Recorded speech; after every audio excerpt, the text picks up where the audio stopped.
Hello and welcome back to the Dugout. I believe this is episode 22. We've got a lot of football to cover. Kind of 1.5 match days in the two Premier Sports Cups semi-finals. So we've got 12 games in total. We'll kind of quickly go over the midweek games. Obviously, a lot on the biggest one of them, and then the two cup ties as well as the league games at the weekend.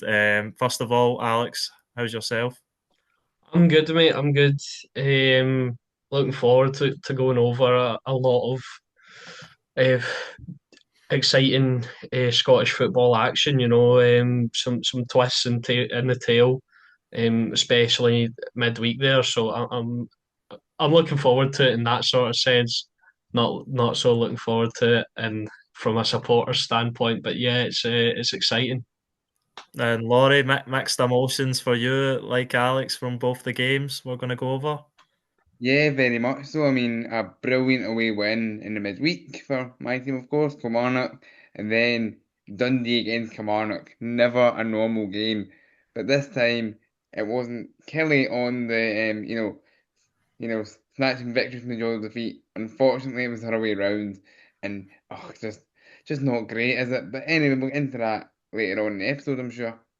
Yeah, we'll just start on Wednesday's games. There was obviously the massive game between Aberdeen and Rangers, but just go through the other games quickly. Celtic beat Dundee 2-0. Celtic were pretty dominant throughout the game.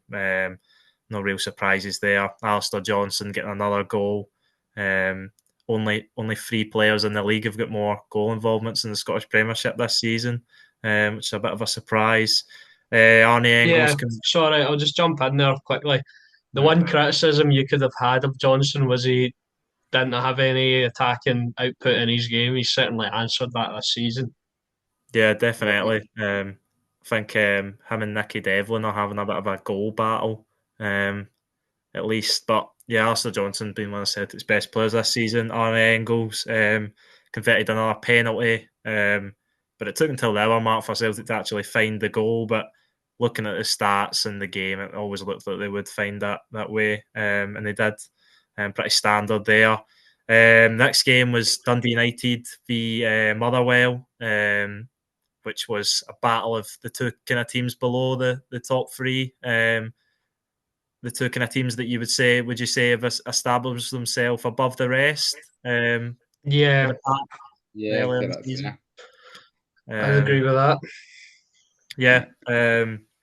and it was a Tawanda Maswanhize, is it? Not Hmm. too sure on that one. I'm now trying to think. Some Motherwell fans could probably correct us on that one if Stephen Mass Rayside's when still he with us. say, Mass when That's he when you say. say that's it. Yeah, I know it was Mm, something like that. But him getting his double and his first starts in September, I believe. So, yeah, what a yeah, way to repay his I manager. I don't know if I heard it wrong, but in the game the other day, I think Michael Stewart was calling him Ass when he say. Um, Still I'm getting. not 100% sure, but I think he was. Yeah, I think yeah, I've heard that as well. Now that you say it, yeah. uh, yeah. Um, that was a good game between two on form teams. Motherwell, of course, already beat Dundee United this season in the Premier Sports Cup to get into that semi final against Rangers, and they've completed an early season double against them. Sam Dolby got the goal for Dundee United in between the Maswanise double, but a really good win for Motherwell to continue the kind of great start to the season. You would say under Stuart Kettlewell. Yeah, Yeah, they've definitely. done really well. Oh, sorry. Sorry, Laurie. I'm just saying. I think they've surprised everyone, especially you, Ethan. Yep, We're going to keep coming back to you with this, but you had them bottom yep. going into the season, and they're right up there. So full credit to Marvel, and I think it's helped with the fact they've got a good squad, but they've got a star player in Lennon Miller, who's every week's just showing his class. He's fantastic, and they'll be, I think, at the end of the season, they'll be commanding a big fee for him. Yeah. Laurie? Yeah. Yeah, I was just kind of backing that up of how well Motherwell have done. I mean, I don't remember now where I put them in the kind of pre-season prediction, although certainly wasn't as low as yourself, Ethan. But I mean, Motherwell quite a good team to watch. Actually, like one of these teams that you maybe don't, on paper, they maybe don't look like an outstanding team because they're not. But like, they are a really good team to watch, and maybe a lot of that is down to Lennon Miller, who's probably I'd really like some stats on this.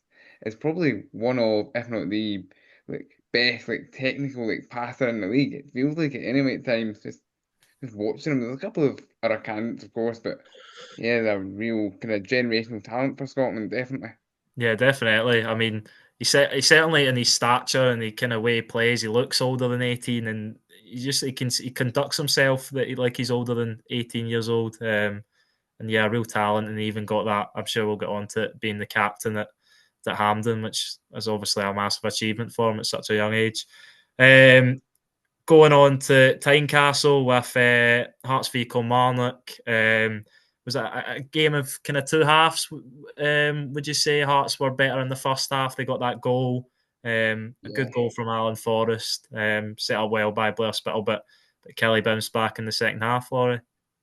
Yeah, I would say Game of Two Halves, as cliche as it is, was very much, true and applicable here because, I mean, Kilmarnock defended very well for the majority of that first half, but it was very much a defensive display.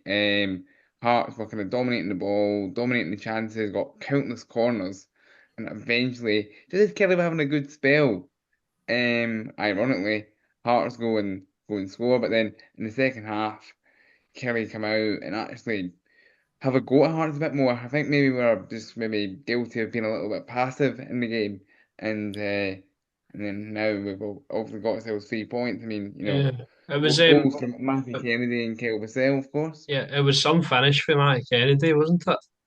Yeah, Yeah, yeah, brilliant finish. brilliant I mean, technique.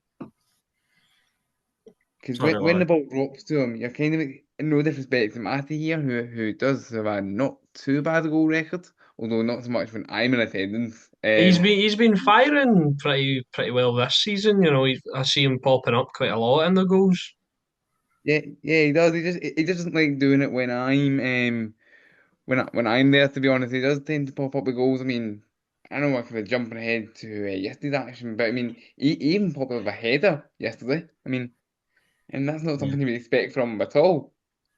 Yeah, but you mentioned about the goals from Kennedy. Oh, I was just going to say about Hart's goal. It was a good pass by Blair Spittle. He looks kind of, now that he's kind Yeah, of settled in at Hearts, and they've kind of got the player they were expecting to get. He's really looks like he's coming on I to a think, game now. I think that might be an element of the manager as well, because Naismith wasn't really utilising, Spittle and Danda and Yeah, the guys that everyone praised Hearts for signing.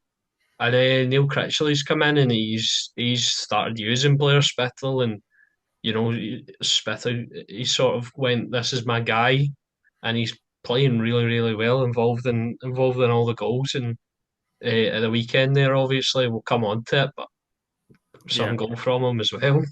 yeah.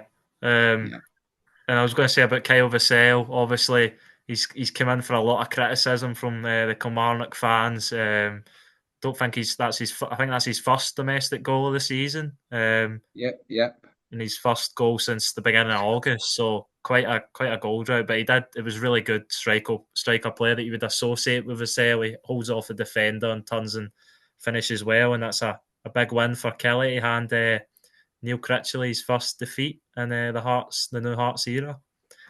The next game we'll go to the other team in Edinburgh. This one, not really much to talk about in all honesty. Ross County now, Hibs now. Should we just glaze over it? Yeah, it looked like it looked like quite an even match, but really not much to talk about there. We'll just skip over that. Penultimate one was the Battle of the Saints, St Mirren v St Johnstone. Obviously, St Johnstone still kind of getting settled under a new manager, Simo Valakari, and St Mirren obviously just handed their manager they have a lot of faith in, Stephen Robinson, the new contract, but a massive win for St Mirren. I think that's only their second win in the last 13 games, so it's a massive win for Stephen Robinson. Yeah, it's a good win for them, especially in the light of all that's happened with their players. Um, Sean Rooney and now Kim Van Veen. So I think it's big for the club and for like the sort of feel around the place and try and get a winning feel and sort of get that stuff in the rear view mirror. Because that's not the sort of thing you want your club to be associated with. Yeah. Laurie, you So, have anything to say on that?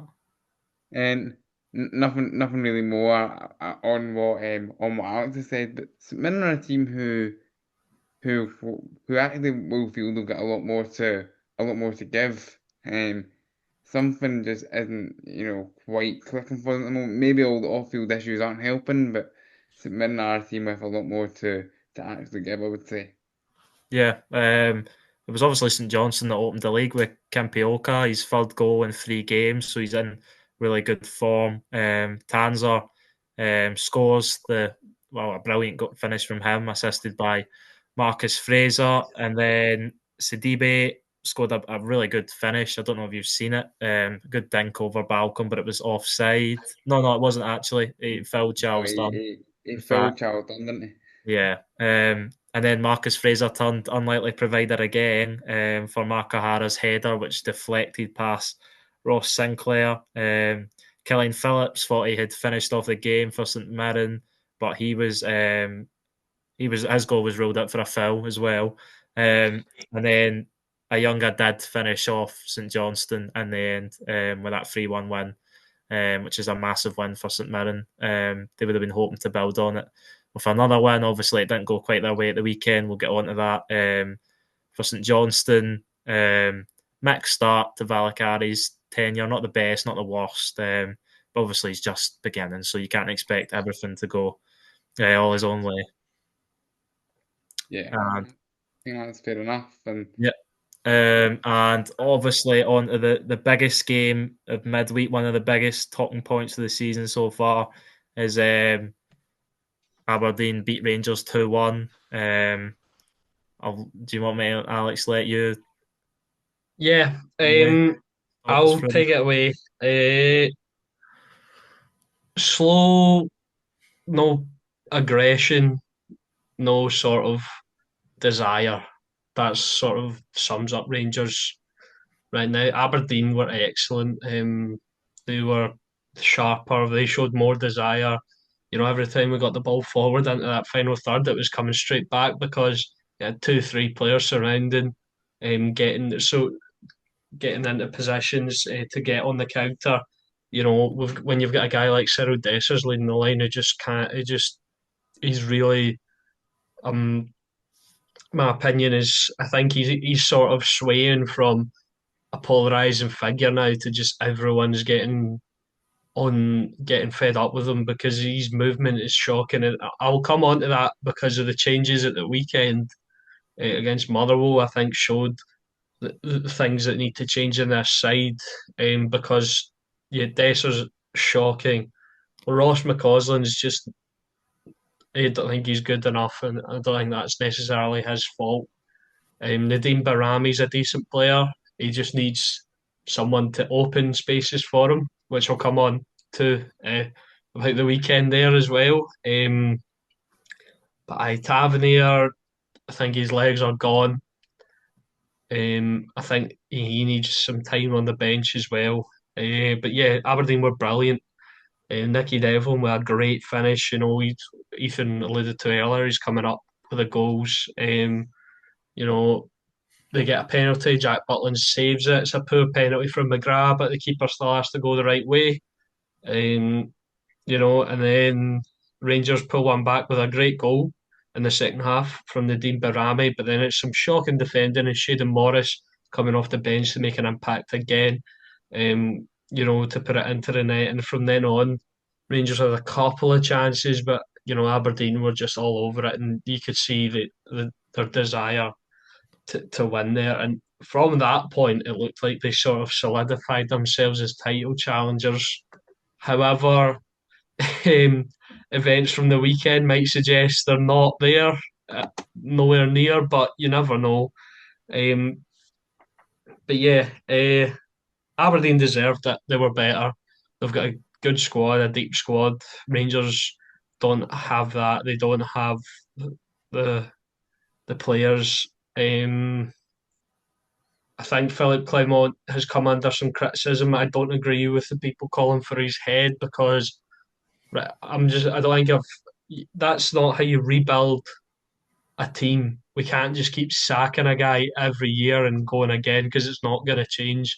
It's going to go through the same process of bringing his own players in, and then it's going to be, in the early stages, and then we're going to have some bad results and we're going to sack him again. They need to stick with Clement, give him a bit of time. Might need to eat a bit of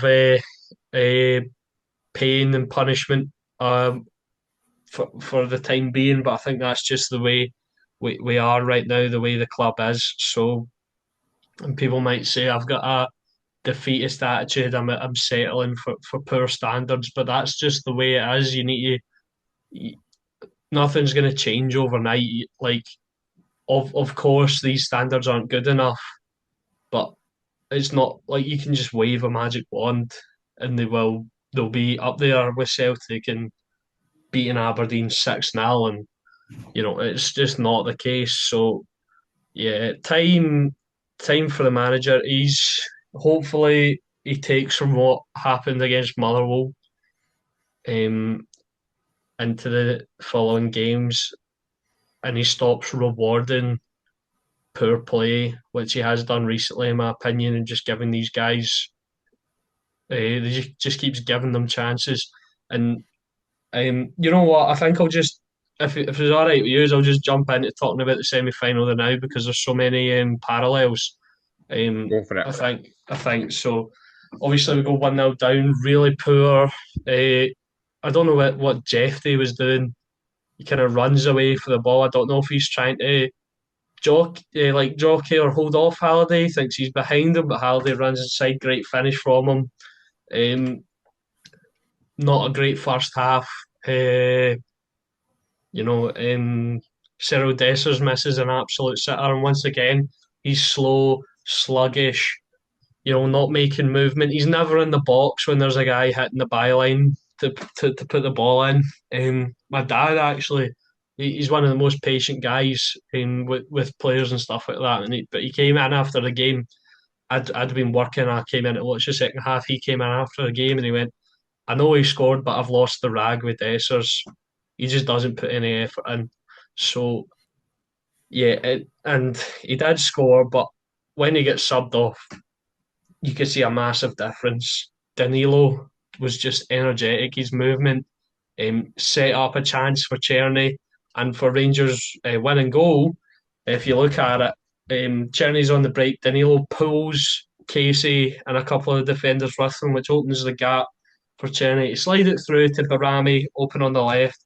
Obviously, he gets lucky with the deflection, but that doesn't happen if Cyril Dessers is on the pitch.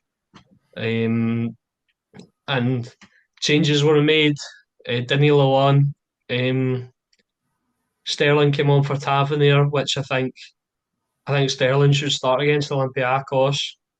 Casemiro came on for Leon Balogun, who he just cramps up. That's the age he's at. I've got no issue with Leon Balogun. I think he's a good player. I think he defends. I think he's our best defender actually. It's just it's funny. I think I've made this point before. He's still like physically good, but he's not. If that makes sense, he's still got pace. He's still got agility, jumping in, but he'll cramp up because he's 50 years old. I know that's an exaggeration, but you know what I mean. But but yeah, Sterling came on, Casemiro came on, and they both looked really good. I thought Diamandi obviously came on for Lawrence. I think Diamandi should be starting. I think you need to make those changes and stop rewarding the guys who look slow, who look sluggish, the high earners who are, just kind of there. Oh, I'm in this team. You know what I mean? I'm not getting dropped. Drop them. Drop Tavernier or drop Dessers. Danilo's not in the European squad, but I I don't know. I just go with Hamza. Man, just show Dessers you can go on the bench, mate, and maybe that can spark something in them. Yeah, But totally. yeah, that's it. That's kind of my rant. But it was a good second half performance. I just want to draw attention before you guys come in and give your thoughts. Sorry, I've been talking for a while, but I just want to draw attention to how good Václav Cherny is and has been recently. He's creating, he's driving, he's up and down, and after that sticky period, I think he's bounced back really well, and he's probably the one bright spark in the Rangers attack right now. Yeah, I think for Rangers against Aberdeen, I think especially in the first half, Aberdeen gave Rangers a lot of problems. They scored that goal, a good finish from Nicky Devlin. He stays composed at the back post, and then in the and then the penalty miss from McGrath. I think it was a penalty. It's harsh on John Suter, the handball, but I think in today's game it probably is a penalty. And if he scores that, then you think it's probably game over at that point. But the fact that he misses it, you think maybe they will regret missing that. But it turns out they didn't. Even when Rangers scored the equaliser, was a moment of brilliance from Bajrami, you have to say. It was a brilliant goal. And at that point, maybe you think Rangers will go on and get that winner, but Aberdeen still believed they could win, and then they got that winner. You mentioned about Tavernier. It was really poor defending from him at the front post. And then Morris, we gave him praise on one of the last podcasts, and he gets that big goal to get a massive win for Aberdeen. Their best start to the season, however many years, I don't even know, but the likes of Brendan Rodgers' Invincible team didn't even have more points by this point in the season, so kind of shows the levels of where this Aberdeen team are at. Obviously, they did have that big loss at the weekend, which we'll get on to, but yeah, and for Rangers, I think it's their worst start to the season since 2018, 2019, so yeah, it's a long way back for Clement in the league. But I'm sure it looks like the Rangers players still believe in him and they still believe in what he's trying to do. But a lot of the times it feels like Rangers are relying on moments of brilliance from individuals, like that Barami goal. Going on to the Motherwell game, I think the first half it was a bit of a hangover from Rangers from midweek. I didn't think Motherwell were brilliant in the game at all, but Motherwell scored with that attack. It was a brilliant cross from, who was it that crossed it in? It was Steve Seddon, and Andy Halliday, of all people, burst their gut to get on the end of it. As you said, I don't know what JFD's doing. That's some defending you wouldn't even say it's schoolboy level. I don't think he even knows Andy Halliday's coming into the box. I think he just thinks that Butland's going to claim it and he's going to play it out.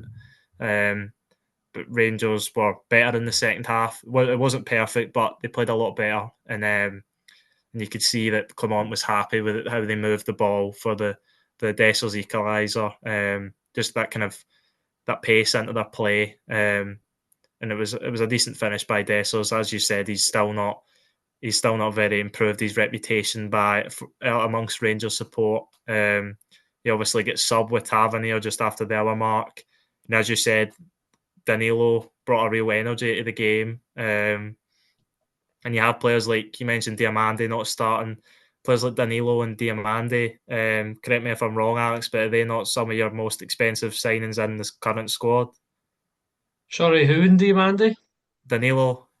Yeah, I think Dio was 4 and Danilo was 6. Yeah, so So I feel quite like a they're maybe the players that you want to kind of build a team around, and Mm. it's not as if Diamante's been awful. I don't think he's not been great, but he's not the I players think that are it. in there. I think he's been played out of position, to be Yeah, totally honest. yeah, Um, possibly. but if you look at it as well, though, we've got 3 guys who could play in the 10, and I think the guy who's being played there is probably the worst out of the 3. I would. As Uh, Lawrence, I yeah, think he's Lawrence the Lawrence. worst out of Dio and Barami. We've I not really mean, seen Barami in the 10, but I'm feeling just with his technical ability that we've seen, he would be good in there. Every time Dio's in the 10, he's creating stuff, he's getting shots. So when he gets subbed on in the first half,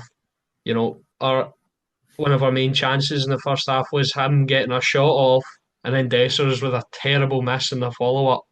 I think Diamande likes a wee shot for distance and he hasn't been able to do that, getting played in sort of the DM box to box role. But I think his best position is just behind the striker and he's been integral and moves. If you think about when he was in the 10, subbed on for Lawrence again against Bucharest, crucial in the build up to the goal at the weekend. So I think Diamandi is really good in there. And yeah, and Barami's only getting played out in the left because we don't really have a left winger. Yeah. I mean, I'm gonna quickly jump in there on those. I mean, Tom Lawrence is somebody who I know Alex he frustrates you sometimes, but sometimes when I watch Rangers, on occasion, I always think Tom Lawrence is all right, but at the same time, if Diamonde is being, maybe not used correctly, because again, Diamonde's one of these players. I remember watching him not long after he first arrived at Rangers. I think it was against Kilmarnock, and he was, you know, he looked really good, and then he kind of fell flat. But Rami, again, whenever I've seen him in a Rangers shirt, I've been quite impressed with Barami. I've got to say, he does do a cut above everything that you've got in that position. So maybe Clement should be trying to get him into that number 10. Of course, if you say the lack of a left winger is making him forcing him to be out wide, well, that makes things more difficult. But then it really should open the door for Diamonde then, surely. Yeah, well, I think Tom Lawrence went off in the first half again. He's obviously not had a great injury record at Rangers. Um, if he's Tell out, me about it. if he's out for a kind of little period, and maybe Diamande gets in that spot and he kind of nails it down. I think Diamande started in that role a few games ago, didn't he? I can't remember what game it was, but he scored, I think, in it. St I think Mirren, it might be St Mirren, yeah, it was. Um, he's influenced. That's what I'm saying. Sorry to cut you off, but no, he's actually influencing the attacking play. All of those games, I can pick examples yeah, where he's actually influencing the game. So, and Tom Lawrence, he comes up with maybe like little individual moments, but I think he doesn't influence the game as much as Diamande does. He doesn't. He's not very mobile. He's not really got the legs. I don't think Dio brings that.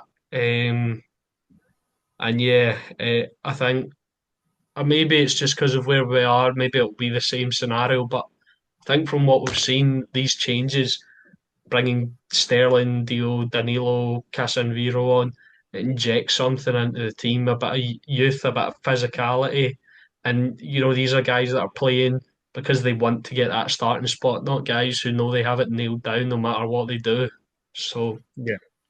And I think also with Clement, it's not as if he's taken players out that have been playing well that are going to make the team detrimentally worse. Playing uh, different players will maybe or possibly benefit, as you've seen with the substitution with Danilo, Sterling on for Tavernier. It's kind of they only have an upside doing stuff like that. If you're sticking with the same players like Dessers who haven't convinced, then you're going to most likely get the same outcomes. But a good win for Rangers. That yeah, can't be understated. Motherwell have been good this season, and it was always going to be a tough game. I don't think, as I said before, I don't think Motherwell were great, but they took that one chance, the one big chance they had. But Rangers were pretty comfortable in the game for only winning 2-1. They just don't have that kind of yeah. cutting edge. Big shout out to Oxborough who pulled off some absolutely ridiculous saves.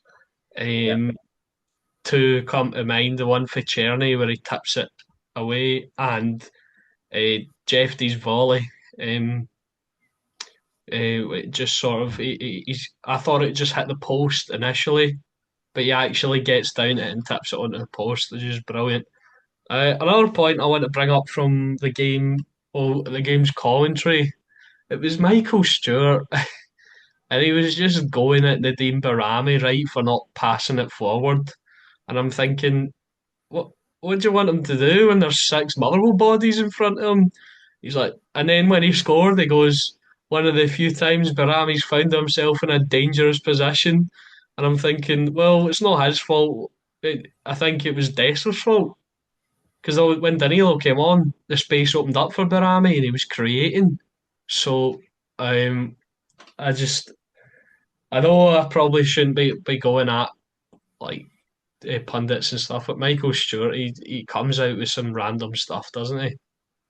It does, to be fair. Sometimes I like him, controversial opinion, but sometimes he does just come out with some stuff that makes you want to scream at your telly.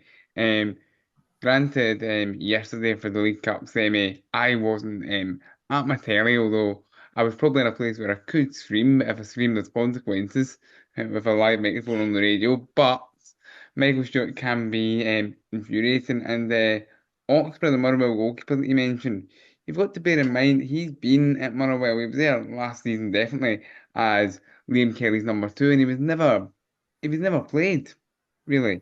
And I imagine for Motherwell fans, it was seen as a bit of a gamble to replace Liam Kelly with the backup keeper. But he's done really well to the point where I think recently he's got a contract extension, I think. Yeah, So he's doing really well, I think he's one of the reasons like they've been doing so well. Every time definitely. I watch a Motherwell highlight or a game, Oxford is in there making a cracking save of some sort. So fair play to him. He's Yeah. really stepped up and filled Liam Kelly's shoes or boots, if you want to go down the football route. But Um, yeah, well done to Oxford and good saves at the weekend, and that just complements his great season, Motherwell's great season. yeah, unfortunate loss for Motherwell, but I'm sure they'll bounce back in the league, and they'll hope to keep in those European spots. I think we'll probably move on to the other semi-final on Saturday, Hmm. between Celtic and Aberdeen. Just Statement, yeah, a statement. That's it. A Absolutely, statement. that's it. absolute statement. We're the Yeah, best. That's Celtic going. You know, you've had your wee run. Well done. We're the best team, undisputed, and they absolutely smashed them.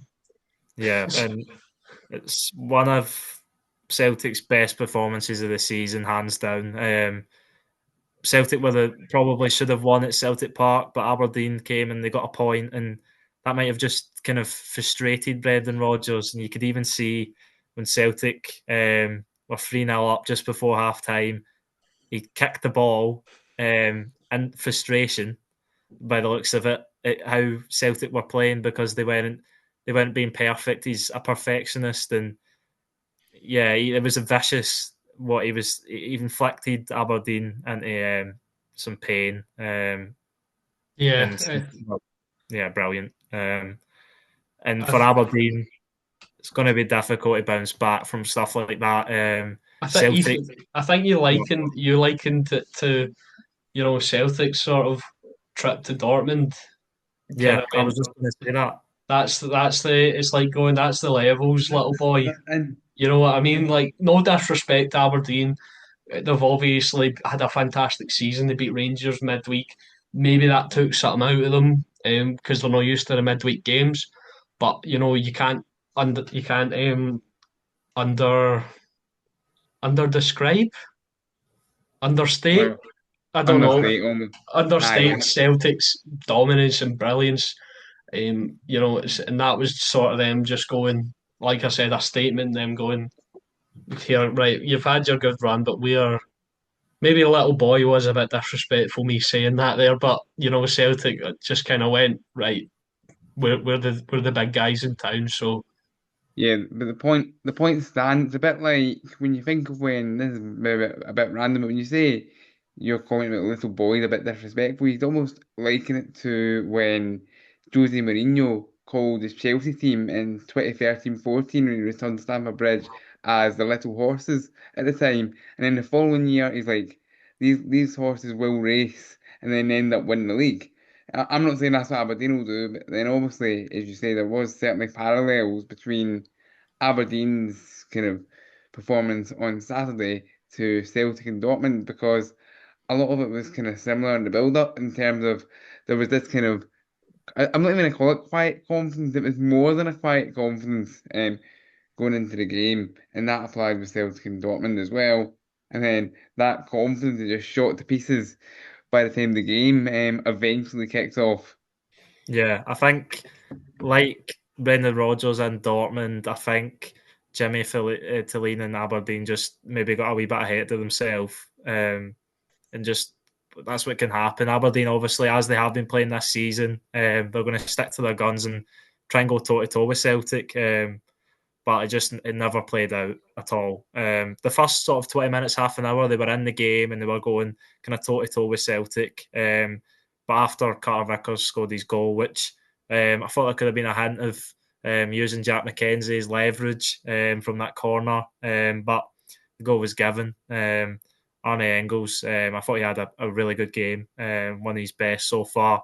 He's really good on set pieces, which is something Celtic have lacked, especially corners, in the past few seasons. And yeah, it just went on from there. 3 minutes later, Celtic doubled the lead. It was just a really good goal from all three attackers, so I thought all three were brilliant. Yeah, I thought I was watching it and I thought, oh, he's overrun it a bit there, but when he laid it back, I thought, Maida, that was brilliant from him. Just the composure, which is something that I think he's added to his game this season.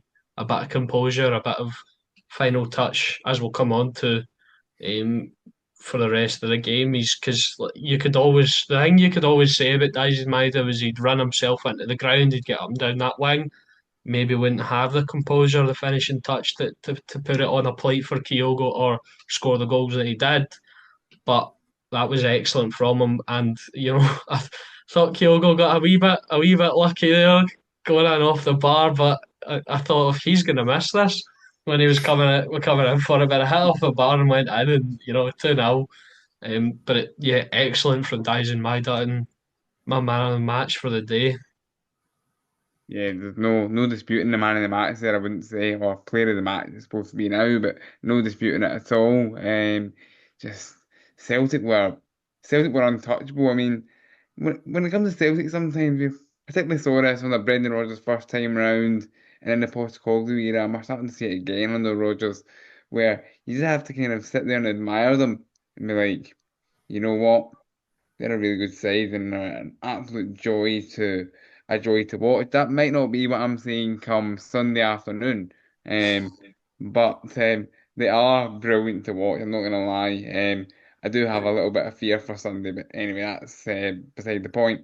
But Celtic just look untouchable.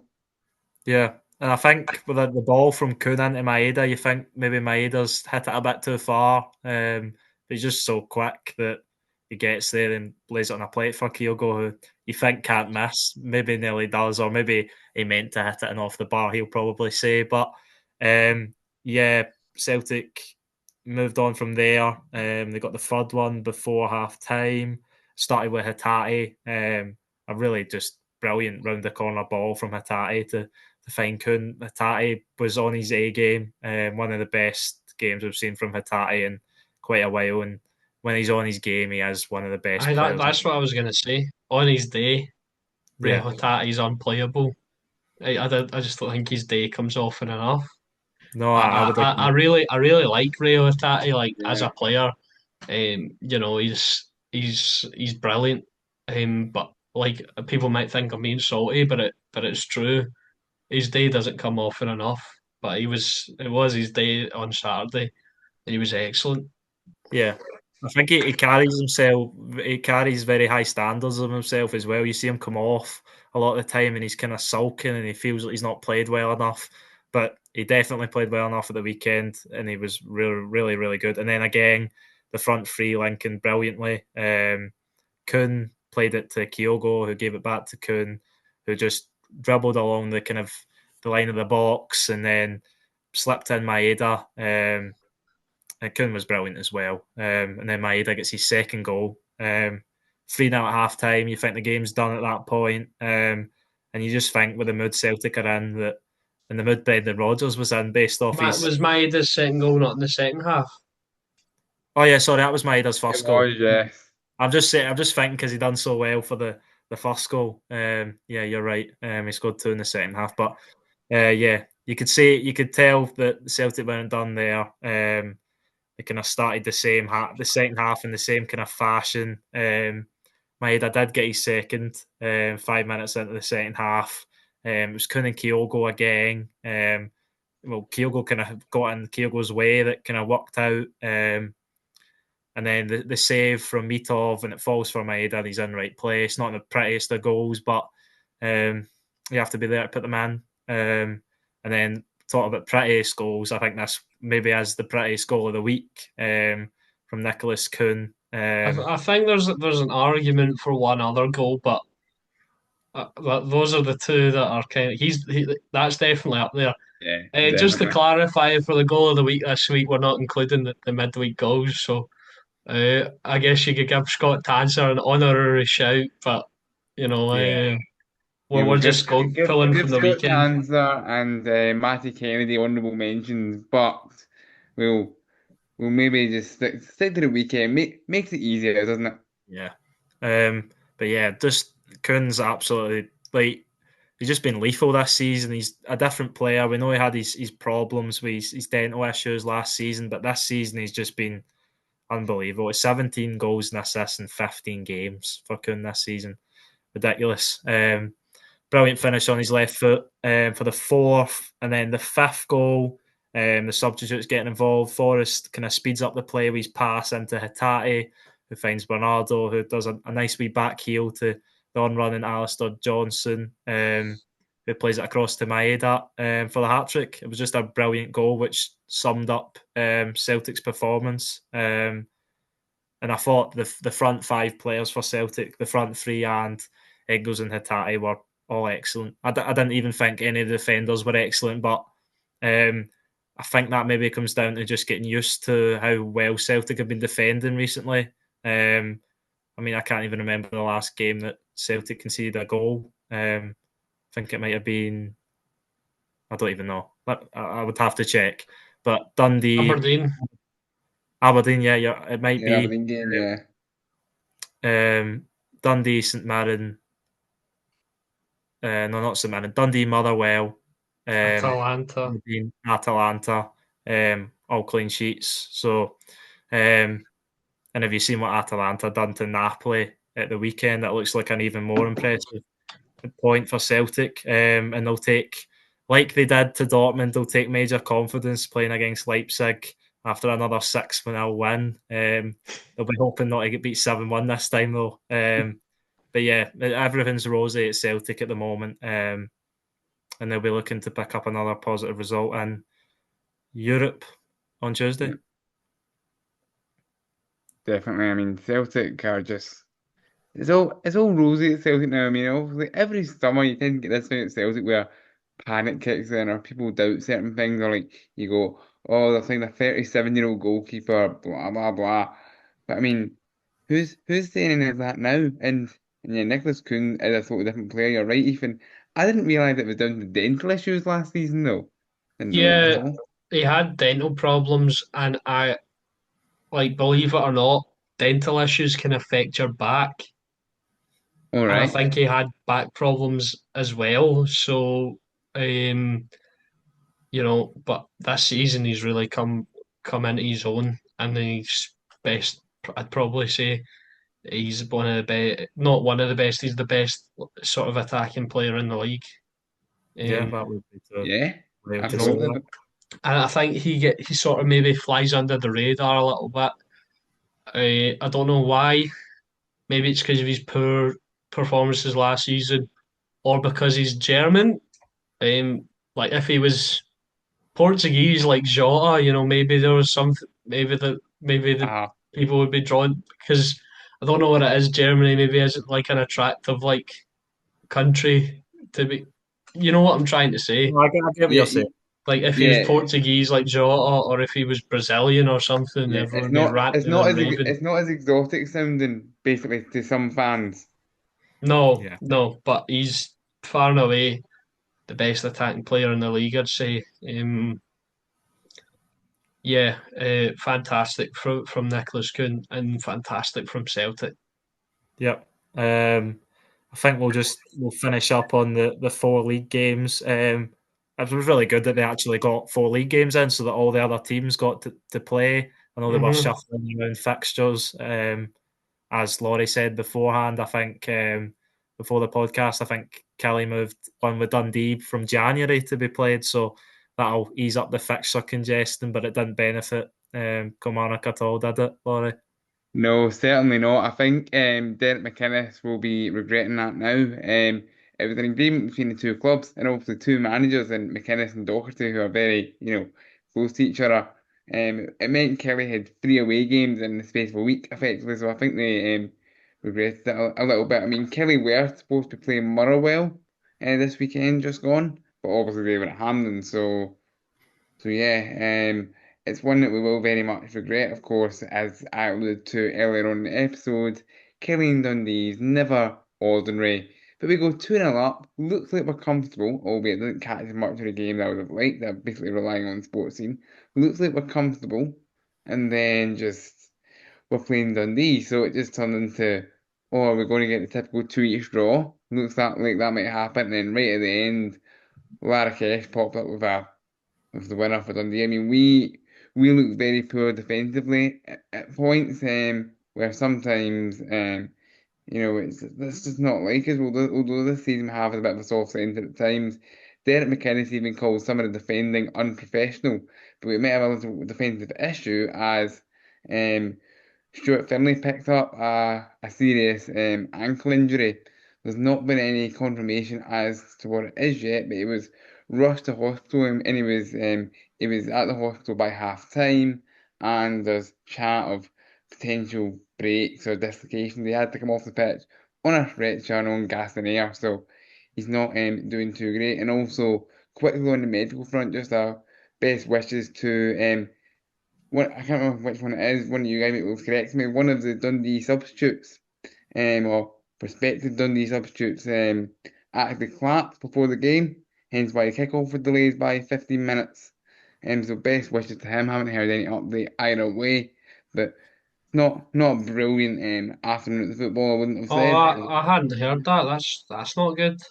No, I didn't No, hear it's that. all. I'm going to just double check who the player is because that was, I seen the game was delayed for 15 minutes, but it didn't really, in the thing I seen, the tweet, I think it was from Dundee, it didn't really say yeah. why. So I thought it was just crowd getting people into the stadium or something like that. But yeah, Kilmarnock and Dundee, you could say both teams are kind of up and down. They can't string a kind of. Julian Vetro, Vetro, there we go. Couldn't remember his name, but best wishes to 20 Julian year old. Vetro. Yeah, that's Well, well. Best wishes to his recovery. yeah, definitely.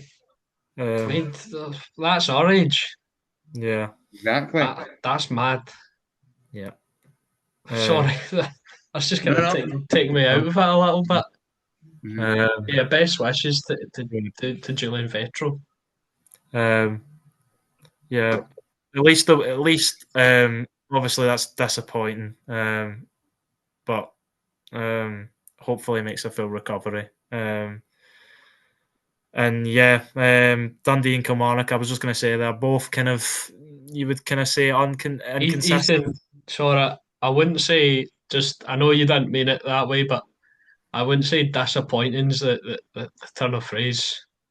Yeah, we I'd know. go for Yeah, that's fair enough. But we know what you meant. yeah. Just saving you from people maybe going, what's going on here? Oh, what did I say? What did I say? Sorry. No. You just said it was disappointing for the collapse. I wouldn't maybe say that's the turn of phrase I'd go for, Right, but not okay. not digging you up. No, But no, no, we know what you meant. yeah, I was just meaning it's just you don't want to see that Yeah, anywhere. definitely. Yeah, Yeah. absolutely. Um, Again on the football, I was just saying, Kelly and Dundee, they both kind of started the season. Dundee obviously had a great start of the season. Kelly not so much, but both teams can't really string a run of results together. But yeah, a good win for Dundee. Still in the top six. They kind of get the payback over Kilmarnock after they overturned Dundee's 2-0 lead.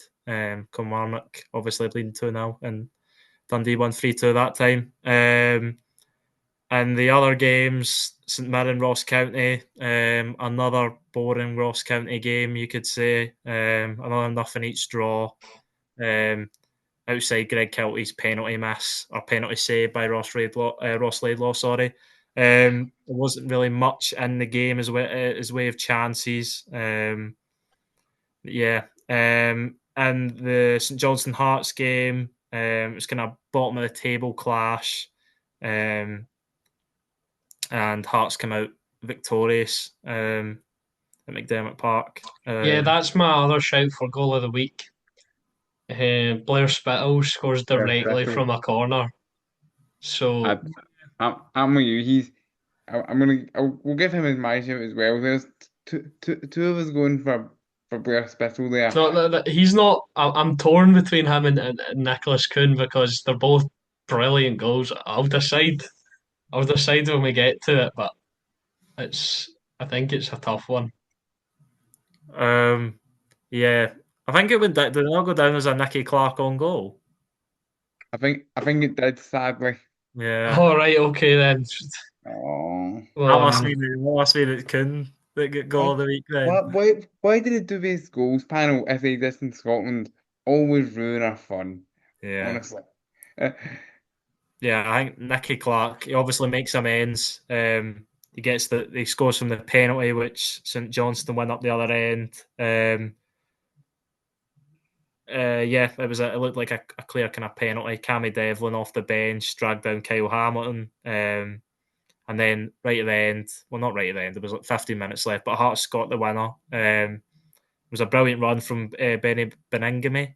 And watching the highlights, you're screaming at him to slide in Kenneth Vargas, and finally he does. And Vargas finishes. And a good win for Hearts to get back on the kind of momentum. yeah, Another defeat for St Johnstone. But they'll need the momentum as well coming into this week. Yeah.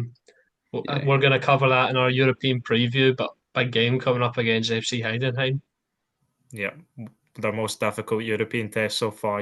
You'd expect. But I was going to say the Vallecari era, not the best, but I think you can see the kind of imprint he's trying to make on the team. The possessions have been. I've noticed their possession stats have went up a lot. They've had around 60% or more in their recent games. So he's trying to play football, play good football. Maybe it won't work for him, but hopefully it does, and hopefully St Johnstone can pick up some points. Obviously, still above Hearts and Hibs, but Hearts move away from Hibs and getting on to Hibs. Another another draw for Hibs. This time they were ahead, and their late goal conceded problem strikes again with a penalty. Max Kukurevich showing the second yellow card, and You've made the same error as me. It's I Nicola. can't remember these. Is Yeah. Nicola. It's McCullough? Nicola Kucheravi? Is it? Or is Kucherevich No. correct? It's Kukurevich, but Kucherevich is correct, but you got Nicola, the isn't first name wrong. It's Mikola Kukurevich, and the other Yeah. one's Max Kucheravi. Who was the Uh, St. Johnson guy, was he not? yeah, because I combined the two of them and was calling him Max Kukurevich, same as you, Ethan, but it's Mikola. Yeah, Nikola Kukurevich gives away the penalty. You can't really see it. They don't really have a great angle on it as to why it's a penalty. I think he just kind of shoves the Dundee United player over. It's he has a full fistful of Adebayoga his shirt and he drags him to the ground and Right. it's a second yellow for him. Another second yellow sending off for Hibs and Hibs it again and Yeah, extend their winless run. yeah. Yeah, Six David without a Gray win. didn't bother. Yep, 6 without a win, rock bottom. Not great for Hibs. And then I think that's everything. Yeah. terms of this. That's all the games. Right, As goal of the week. I'll go of the week. I think I've given mine already. Nicholas Coons, and off the bar. What with his left foot. I'm gonna go with Nadim Barami against. No, I'm joking. Nicholas Kuhn. I think for the second week running, I think we're going to be unanimous here and just say it's going to be Nicholas Kuhn because Blair Spittle's not going to get my vote because it technically wasn't his goal in the end. Yeah, unfortunate, but that's all the games. All 12 we've went through. As Alex said, we'll have a European preview to come out also, previewing Celtic, Rangers, and Hearts matches in Europe this week. That's all for this episode. Thank you very much for supporting the channel and supporting the Twitter at Dugout 2024. And goodbye.